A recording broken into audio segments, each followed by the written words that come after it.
Dhanbad Ranchi Chandrapura DC rail line पर एक बार फिर से खतरा मंडराने लगा है। वहीं यात्रियों की जान से भी एक तरह से खिलवाड़ है। शताब्दी, एलएपी समेत चलती 26 जोड़ी ट्रेनें डीसी रेल लाइन पर चलती हैं। वहीं डीसी रेल खंड के नीचे कोयले का अवैध उत्खनन किया जा रहा है। डीसी रेल खंड के नीचे खोखला करने में कोयला तस्कर जुटे हैं। डीजीएमएस की रिपोर्ट के बाद पूर्व में 2.5 साल तक ट्रेनों का परिचालन इस रेल खंड में पर बंद रहा। 2.5 साल हुए लोगों के आंदोलन के बाद इस पर फिर से ट्रेनों का परिचालन शुरू हुआ है, लेकिन रेल लाइन के नीचे तस्करों के द्वारा व्यापक स्तर पर कोयले की कटाई से एक बार फिर से रेल लाइन पर खतरा मंडराने लगा है।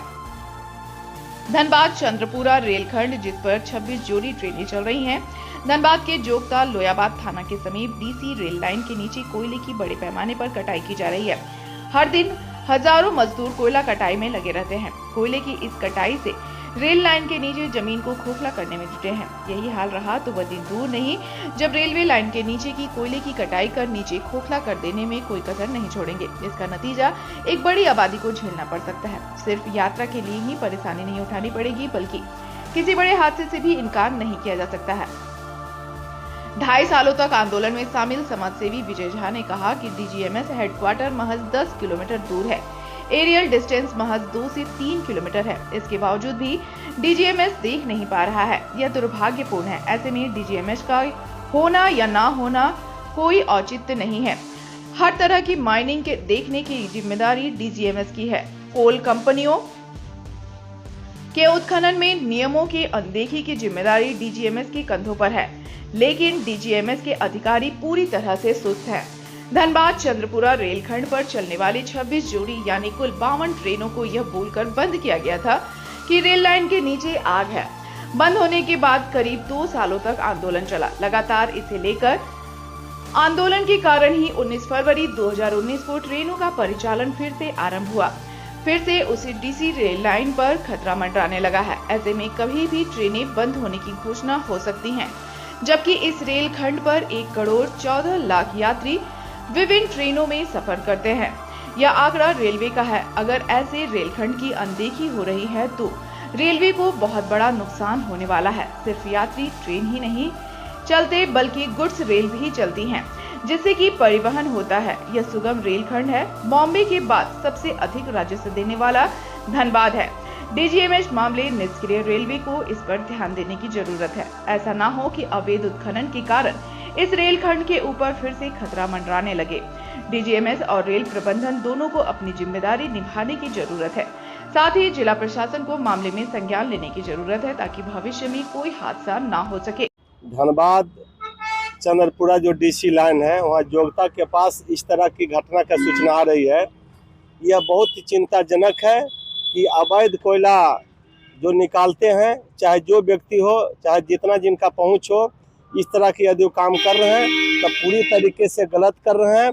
और मैं डीआरएम साहब से मांग करूंगा, अभी मिलने जाऊंगा, डीआरएम से मांग करूंगा कि वैसे तत्व को पहुंचानिए, नहीं तो आने वाले दिनों में जिस तरह से धनबाद चंद्रपुरा रेलवे लाइन बंद हुआ था, फिर से बंद होने के कगार पर आ जाएगी, और जिससे लाखों यात्रियों को बहुत कष्ट होगा।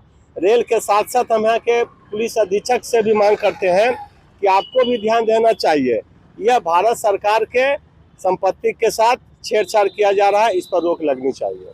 देखिए, जिस तरह का बात सुनने को आ रही तो बहुत बड़ा हादसा इसमें शताब्दी चलता है, आपका एलपी एक्सप्रेस चलता है, धनबाद अहमदाबाद ट्रेन चलती है, यानी मुख्य लाइन है। रांची और धनबाद का लाइफ लाइन ट्रेन है। यदि इस लाइन के जोगता ऐसा जगह में यदि इस तरह का कोई लोग कर रहे हैं तो यह बहुत चिंता का विषय है। और सरकार को, भारत सरकार को और झारखंड सरकार को इसको संज्ञान में लेना चाहिए। जो बोले हमारा नजर में आया है, मैं जरूर इसको कुछ भी ना कुछ इंस्पेक्शन करा के कार्रवाई करेंगे, जो भी जायज होगा। लेकिन आप इसको हमारा इसमें से मत देखिए, क्योंकि ये जो संबंध होता है ना, इसमें ये थोड़ा अलग किस्म का प्रॉब्लम है। प्रॉब्लम को लेके देखिए, बहुत लोगों की जान उसमें, कई जोड़ी ट्रेनें चलती है ना उस पे। मैं आपसे क्या बोल रहा हूँ, बहुत। देखिए सर, आज अगर आप किसी से कंप्लेंट भिजवा दीजिए, मैं जरूर पेपर में लिखिए ना, हम लोग उसी को संज्ञान में लेके कार्रवाई करेंगे ना। पेपर में ये जो मुद्दा जो हमारा साथ डिस्कशन करके कुछ फायदा नहीं, आप पेपर में संज्ञान में लाइए, हम लोग उसको करके जांच करा लेते हैं। पूरा सहमत किया है ना कि जी। आप हमारा जो शक्कन में लाए हैं, हम्म। हम उनको दिखाएंगे और आप पेपर में छाप दीजिए ना। वो लोग तो ऑटोमेटिकली जान शक्कन में लेके हम लोग कार्रवाई करेंगे, जो भी है हमारा दायरे में जो आएगा। वहीं रेलवे सुरक्षा सलाहकार समिति के सदस्य पिंटू सिंह ने कहा कि धनबाद चंद्रपुरा रेल खंड पर जोगता के पास कोयला तस्करों के द्वारा रेल लाइन के नीचे कोयले की कटाई की जा रही है। जिनके द्वारा कोयले की कटाई की जा रही है वो पूरी तरह से गलत कर रहे हैं। उन्होंने कहा कि डीआरएम से मिलकर मामले पर कार्रवाई की मांग करेंगे। अगर रेलवे लाइन के नीचे कोयले की कटाई बंद नहीं होती है तो फिर एक बार इस रेल खंड के बंद होने का खतरा मंडराने लगेगा। उन्होंने कहा कि शताब्दी और एलएपी जैसी 26 जोड़ी ट्रेनें चलती हैं। रेल लाइन के नीचे कोयले की कटाई पर अविलंब रोक लगाने की मांग पिंटू सिंह की है। ये तो दुर्भाग्यपूर्ण स्थिति है। डीजीएमएस हेडक्वार्टर से मुश्किल से 10 किलोमीटर दूरी पर है वो। अगर एरियल डिस्टेंस देखा जाए तो शायद 2-3 किलोमीटर हो। इसके बावजूद यदि डीजीएमएस उसको देख नहीं पा रहा है तो यह दुर्भाग्य है। तो डीजीएमएस का होना या न होने का क्या औचित्य है? आपकी स्थापना ही इसीलिए हुई है कि कोई भी अगर गलत माइनिंग, गलत तरीके से माइनिंग, अनसाइंटिफिक माइनिंग हो रहा है तो उस पर रोक लगाने की जिम्मेवारी डीजीएमएस की है। यहाँ तक कि जो माइनिंग, जो लीगल माइनिंग जहाँ हो रहा है उसको भी देखने की जिम्मेवारी है कि सही तरीके से खनन हो रहा है या नियम कानून का उल्लंघन हो रहा है। लेकिन डीजीएमएस की जिस प्रकार यहाँ सुस्ती है या लापरवाही है वह बहुत ही खेदजनक है। और 52 ट्रेनें बंद हुई थी इस आरोप पर कि ट्रेन के नीचे आग है। 52 ट्रेनें चलती थी, 26 अप 26 डाउन। लगभग 2 साल से अधिक लोग आंदोलनरत रहे।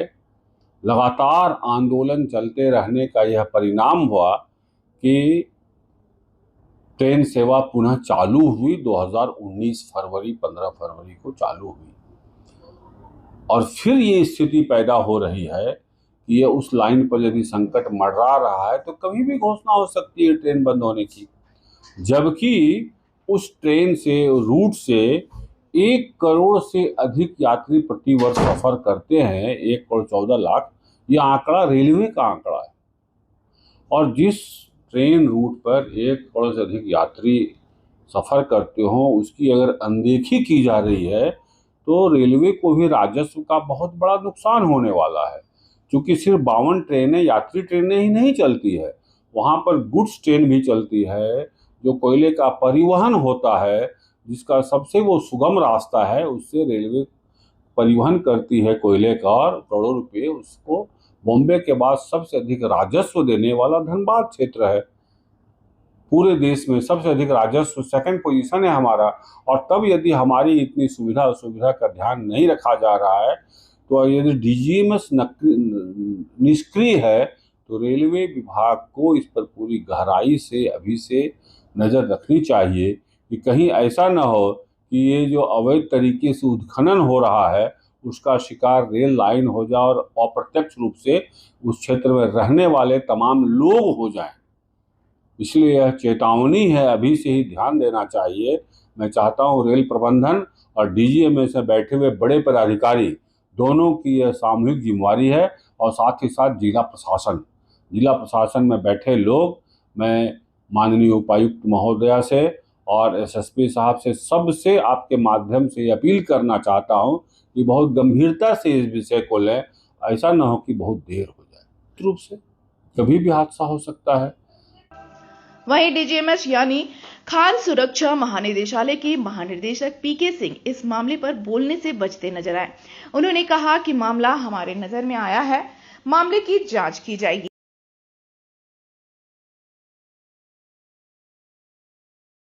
देखते हैं कि वहाँ पे अनलीगल माइनिंग किया जा रहा है, लेकिन तब सवाल उठता है कि यहाँ के समाज सेवी, जनप्रतिनिधि, स्थानीय हो या असेंबली मेंबर हो या पार्लियामेंट का हो, उन लोगों को भी ऐसो संज्ञान में इसको लेना चाहिए। और खतरा कहीं ना कहीं तो है ही।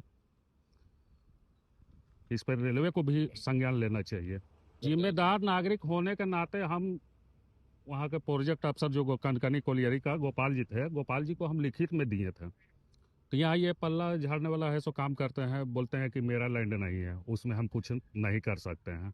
सीधी सी बात है कि आपका प्रॉपर्टी है, आप लुटवा रहे हैं, आप बोल रहे हैं कि वो मेरा नहीं है, तो आपका प्रॉपर्टी आप अगर नहीं वहाँ पे कंप्लेन कीजिएगा तो पुलिस भी है सो कार्रवाई किस तरह है सो करेगी। ठीक है, वो फेंका फेंकी कर रहे हैं। मान लिए कि आपको जब लिखित में कंप्लेन है सो दिया गया है, रिटर्न में आपको दिया गया है, तो आपको स्थानीय जो प्रशासन है, थाना है, तो वहाँ जाकर आपको कंप्लेन करना चाहिए ना, शिकायत दर्ज करना चाहिए। तो वहाँ पर जाकर है सो वो शिकायत दर्ज नहीं करता है, इस कारण से है सो स्थानीय पर बिल्कुल मंडरा रहा है खतरा। एकदम बिल्कुल लग रहा है कि जिस हिसाब से अनलीगल माइनिंग किया जा रहा है कि हो सकता है जिम्मेदार है सो सबसे पहले बीसीसीएल, ये बीसीसीएल का देखने का काम है। सबसे पहले बीसीसीएल के अधिकारी है सो जिम्मेदार होगा, उसके बाद में और किसी का नंबर आता है। इसलिए कि आप ही का प्रॉपर्टी, आप ही कंप्लेन नहीं कर रहे, आप तो वहां सीधा हाथ खड़ा कर दे रहे हैं कि मेरा नहीं है, तो दूसरा कोई कैसे उस पर कार्रवाई करे। ये जो कनकनी का प्रोजेक्ट अफसर है गोपाल जी, हाँ पूरी तरह से मिली भगत है। और एक बात हमको समझ में नहीं आता है कि वो तो थाना का बात छोड़ दीजिए, आखिर वो उसका सेंट्रल इंडस्ट्रियल जो सिक्योरिटी फोर्स है, तो वो किस लिए है? वो क्या मतलब खाली है सो खड़ा रहने के लिए, देखने के लिए? सीआईएसएफ के, हाँ सीआईएसएफ के बारे में ही बोल रहे हैं। सीआईएसएफ को भी है सो लिखित में हम दिए थे, तो बोलता है कि हमको ऊपर से ऑर्डर आएगा तब हम कार्रवाई करें। सीआईएसएफ किस लिए है ये बताइए? कितना होगा, लगता है कि 100 मीटर या 50 मीटर की दूरी पे सीआईएसएफ आखिर क्या कर रही है? उन लोग किस तरह अपना है सो ड्यूटी निभा रहे हैं।